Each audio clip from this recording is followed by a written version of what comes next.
Good morning everyone, welcome back to my channel. বাচ্চা এখন পুরোপুরি 11টা, মানে একদম ডট 11টা থেকে ভিডিওটা স্টার্ট করলাম। আজকে আমরা যাচ্ছি হচ্ছে কালীবাড়ি, কারণ বিয়ের আগে গেছিলাম কার্ড দিয়ে নিমন্ত্রণ করতে, তারপরে যাওয়ার কথা ছিল, সেটা আমাদের আর যাওয়া হয়নি। তো আজকে ফাইনালি যাচ্ছি। ওইদিকে পেছনে দেখো বাবা মা আছে, সামনে ও আছে, সবাই মিলে এখন যাওয়া হচ্ছে। তো দেখতে থাকো, আশা করছি আজকের ব্লগটা তোমাদের খুব ভালো লাগবে।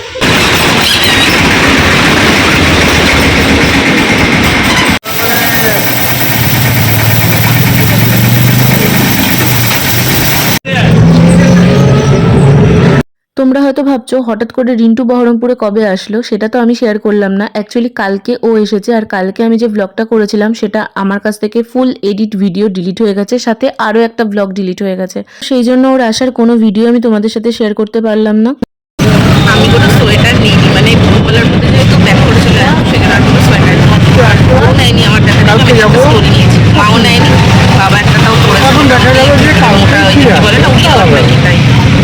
ব্যাপারটা হচ্ছে এখন টোটোর হাওয়া থেকে ঠান্ডা ঠান্ডা লাগছে, ট্রেনের হাওয়া, তারপরে যদি একটু দেরি হয়ে যায়, মানে ট্রেন যদি কোনো কারণে মিস করি তাহলে ঠান্ডাটা লাগবে। বাড়ি থেকে বেরিয়ে আজকে টোটো পেয়ে গেলাম, এখানে এসে নামলাম, নৌকাও দাঁড়িয়ে আছে। মানে কপাল আজকে বিশাল তুঙ্গের। আগের দিন যেমন যেখানেই যাচ্ছি সব বন্ধ, আজকে আবার যেখানেই যাচ্ছি সব ঠিকঠাক টাইমে।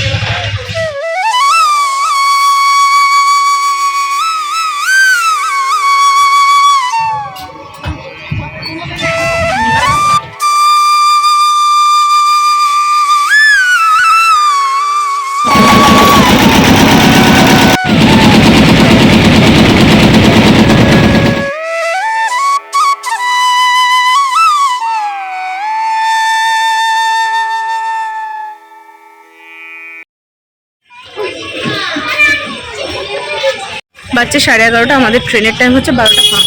তো এখান থেকে যেতে আর কতক্ষণই লাগবে, 15 মিনিট খুব বেশি হলে, তো অসুবিধা নেই। আর ট্রেন এইগুলো সাধারণত লেট থাকে, এক্সপ্রেস ট্রেন তো লেট থাকবে, ঠিকঠাকই আছে। আমি টেনশন করছিলাম যে দেরি হয়ে গেছে। নৌকা করে ঘাট পার হয়ে চলে এলাম এপারে, আর এখান থেকে টোটো করে নিয়েছি। এরপর সোজা চলে যাব খাগড়াঘাট স্টেশন। এর আগেও আমরা অনেক কবার গেছি টিয়াকালীবাড়ি, তবে তোমাদের সঙ্গে কিন্তু এই চ্যানেলে এই প্রথম আমি ব্লগটা শেয়ার করছি। চলো দেখতে থাকো, আশা করছি তোমাদের ভালো লাগবে। আর দেখো, তোমাদের সাথে কথা বলতে বলতে এখানে আমি স্টেশনেও পৌঁছে গেছি। আগেরবার যখন এসেছিলাম এখানে, তখন তো বিয়ের আগে এসেছিলাম, তো তখন আমার ভালো মনে আছে এখানটাতে আমি একটা খুব সুন্দর ভিডিও বানিয়েছিলাম। আমি যদি পারি ওই ভিডিওটা এই ভিডিওটা শুরুতে বা শেষে অ্যাড করে দেবো।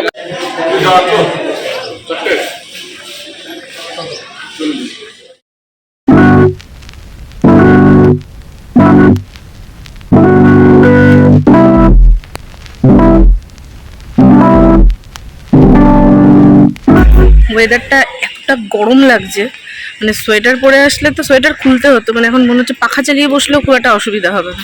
আর এই স্টেশনটা এত সুন্দর করে গোছানো, মানে আমাদের খাগড়াঘাট এই কাশিমবাজার স্টেশনটা তো জঘন্য বানিয়ে রেখেছে, কোনো সিস্টেমের ছিঁড়ি নেই, বাট এই স্টেশনে না দারুণ সুন্দর করে গোছানো।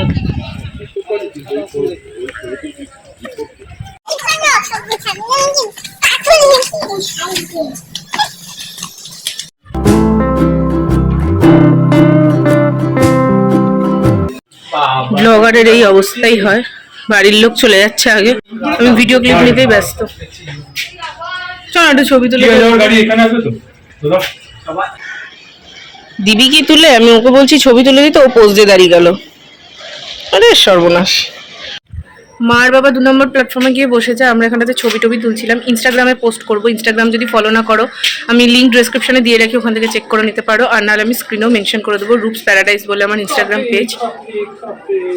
মাঝে মাঝে কী হয় বুঝি না, তো সেই হচ্ছে ব্যাপার। ওখানটাতে ফলো করতে পারো, চেক করতে পারো, ওই ছবিগুলো সব ওখানে পোস্ট করবো। ইউটিউবেও পোস্ট করা যায় কমিউনিটিতে, বাট ইনস্টাতে ফলো করো, অনেক ছোটো ছোটো ভিডিও তোমরা দেখতে পাবে, আমার শর্টসগুলো দেখতে পাবে ওখানে।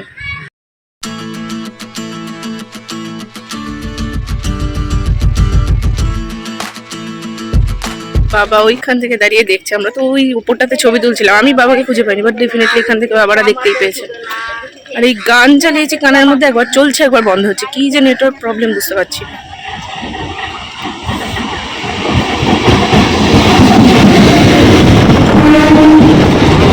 ট্রেন আমাদের ঢুকে গেছে, ট্রেন পুরো ফাঁকা। আমাদের কল্যাণী কাছড়াপাড়া রুটে এরকম ফাঁকা ট্রেন চোখেই দেখি না, দেখি আমার বেশ ভালো লাগছে।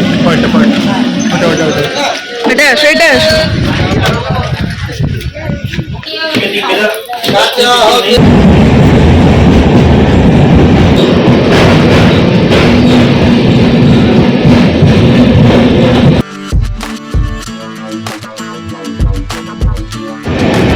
টিয়াখালি বাড়ি গেছি এইবারের মতন ফাঁকা ট্রেনে না যায়নি। আর দেখো সাইড দিয়ে ব্রিজটা হেভি লাগে দেখতে। তোমাদের তো দেখালাম আগে, বাবা বসেছে সামনে, তার পাশে গিয়ে বসেছে, কিন্তু আমি আর মা দুজন মিলে এই দিকটায় বসে আছি। চলে এসেছি এইটাই, মানে যে স্টেশনে ঢুকছে ওটাই টিয়া। ওখান থেকে নেমে আবার টোটো বা কিছু সামথিং করতে হবে। ঢুকে গেছি।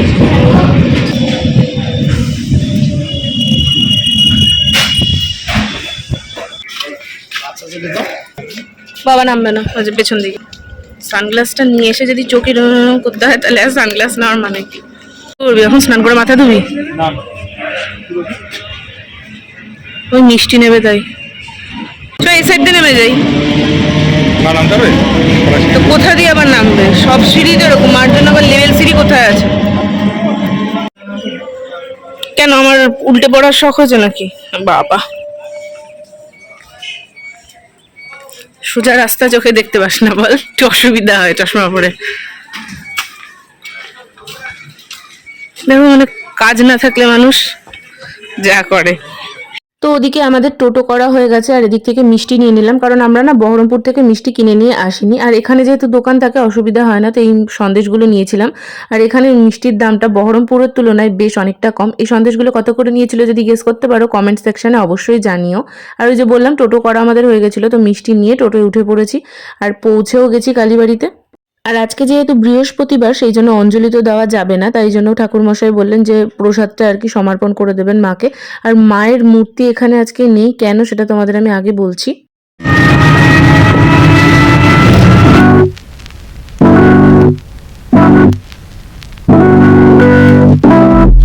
পুজো দেওয়া কমপ্লিট হয়ে গেছে, আর এবার তোমাদের মায়ের মূর্তিটা দেখাতে পারলাম না, কারণ মায়ের মূর্তি 12 বছর পর পর বিসর্জন হয়, তো বিসর্জন দিয়ে দিয়েছে। আর বললো কোথায় জানি শ্বেত পাথরের মূর্তি আর কি বানাতে দেওয়া হয়েছে, তো ফেব্রুয়ারির 9 তারিখে আবার পুজো হবে, তখন আসলে আর কি মায়ের মূর্তি দেখা যাবে। এবার ফেব্রুয়ারির 9 তারিখে তো আমার পক্ষে পসিবল হবে না, তো মারা হয়তো আসবে, জানি না কি করবে ওরা। তো এই হলো ব্যাপারের জন্য মায়ের মুখ দেখাতে পারলাম না। আগের বার এসেছিলাম যখন, তখন মায়ের মুখ আমরাও দেখেছিলাম, আমি ভেবেছিলাম তোমাদেরকেও দেখাবো, বাট সেটা তো পসিবল হলো না। ও গেছে টিকিট কাটতে, আর ট্রেনের টাইম 1:40 বাজছে, এখন 1:25। মারা ওইদিকে নামছে, 3 নম্বরে দেবে যেহেতু ট্রেন। আর মার তো পায়ের প্রবলেম, সেই জন্য মাদেরকে বললাম তোমরা যাও, আমরা আসছি। এদিক থেকে যাওয়ার ভাড়া পড়লো 30 টাকা করে, সব এক্সপ্রেস ট্রেন, তাই জন্য আর কি। আর ওই দেখো বাবা মা ওদিকে দাঁড়িয়ে কি কথা বলছে। আমার মতন লোক হলে ছেঁচকে পাগলে পড়ে যাবে। আরে এতেই বরং আমার মনে হয় খাটনি বেশি। দেখ পায়ের ইয়েটা, কাপ মাসালটা ধরে আসে। ওরে দাঁড়া রে,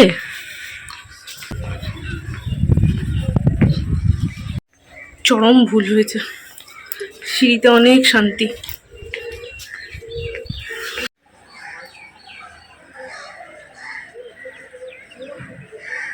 তুই নাম, আমি আর নাই, আমি হাঁপিয়ে গেছি। তুই যা, আমি চললাম। তুই যা ভাই, আমি এদিক দিয়ে চললাম। কান টানলে মাথা আসে, বুঝলি তো। বল কি বলবো? Phone number? আচ্ছা আচ্ছা। ট্রেন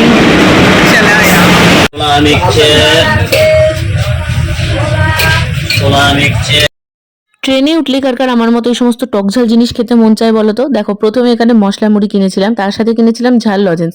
মশলা মুড়ি শেষ করতে না করতে দেখলাম ঘুগনি, আর ট্রেনের ঘুগনি আমার তো ভীষণ প্রিয়, তাই জন্য ঘুগনিও খেয়েছিলাম।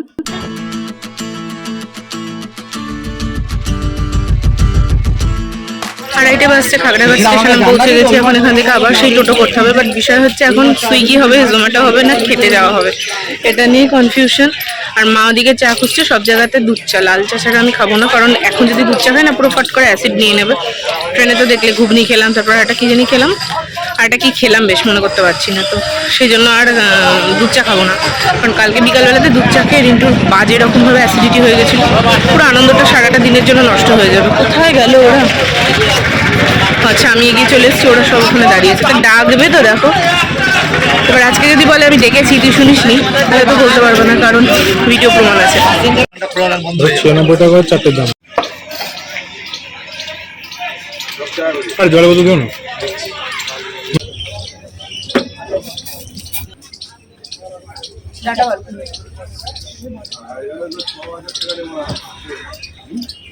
আমি এখানে চায়ের এই সাইডটা স্ট্যান্ড করেছিলাম, তো দাদা বেশ একটা সুন্দর ট্রাইপড টাইপ বার করে দিয়েছে, মানে স্ট্যান্ড গুলো, মোবাইল স্ট্যান্ড। এরকম একটা স্ট্যান্ড আমারও কিনতে হবে বাড়ির জন্য, তাহলে আমার সুবিধা হবে। আছে না তোর একটা ইয়েলো কালার, সেটা কোথায়? তো হবে সেটা কোথায়, আমি আবার হয়তো ফেলেও দিয়েছি।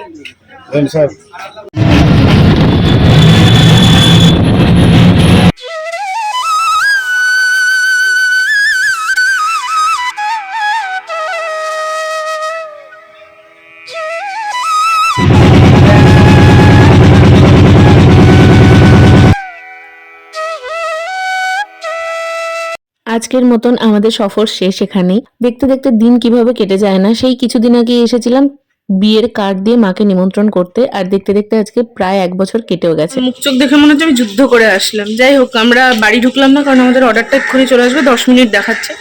আবার যাব, আবার আসবো, ইচ্ছে করছে না, ওই জন্য আমি আর ও আর ঢুকিনি। ওইদিকে দেখো বাবা মা চলে গেল, একবারে নিয়ে চলে যাব। সুইগি থেকে অর্ডার দিয়ে দিয়েছিলাম বিরিয়ানি, তো ওটা নিয়ে তারপর বাড়ি গিয়ে খাবো। একদম ঠিকঠাক টাইম, মোটামুটি 3টে বাজছে এখন। খেয়ে দিয়ে একটু শুতেও পারবো। এখানে আমাদের পার্সেলটা চলে এসেছে, আর আমরাও বাড়ি এসে ফ্রেশ হয়ে নিয়েছি। আর 4 জনের জন্য 4 প্যাকেট না হয়েছিল, তবে 4 জনের 4 প্যাকেট কি 1 প্যাকেট পুরো থেকেই গেছে, কারণ আমি আর মা কমপ্লিট একটা করে প্যাকেট খেতে পারিনি। বাবাও কিছুটা মতন রেখে দিয়েছিল, তো এই হচ্ছে ব্যাপার। আর শুধু বিরিয়ানি নিয়ে নিয়েছি, এর মধ্যেই তো আলু আছে, চিকেন আছে, হয়ে যাবে। তো বেশ ভালো গন্ধ বেরোচ্ছিল, খেয়ে দিয়ে একটু ঘুমিয়েছিলাম। সন্ধেবেলা এখানে আমি আরও দুজন মিলে একটু বেরিয়েছি। সন্ধ্যাবেলা বেরোনোর প্ল্যান ছিল না, বাট কি করবো, বাড়িতে বসে কাজে টুকটাক একটা জিনিস নেওয়া ছিল, সেই জন্যই বেরোনো। তো বেরিয়ে নেওয়া হয়ে গেছে। আমার ভিডিও করতে আর একদমই ইচ্ছা করছিল না, মানে আজকে শরীরে এত ক্লান্তি লাগছে না, ইচ্ছেই করছে না। মনে হচ্ছে ঠিক আছে, সকাল অবধি যাওয়া হয়েছে, তারপর থেকে আর কিছু দেখাবো না, শেষ করে দেবো ওখানে। বাট ভাবলাম কয়েকটা জিনিস কেনাকাটা হয়েছে, সেগুলো আর দেখাইনি, তো বাড়ি গিয়ে তোমাদের দেখিয়ে দেবো। দোকানে দোকানে দেখানো থেকে দোকানগুলো ভিড়ও ছিল, তো হয়ে গেছে কেনাকাটা। এখন যাচ্ছি প্যান্টালুন্সের সামনে একটু মোমো খেতে।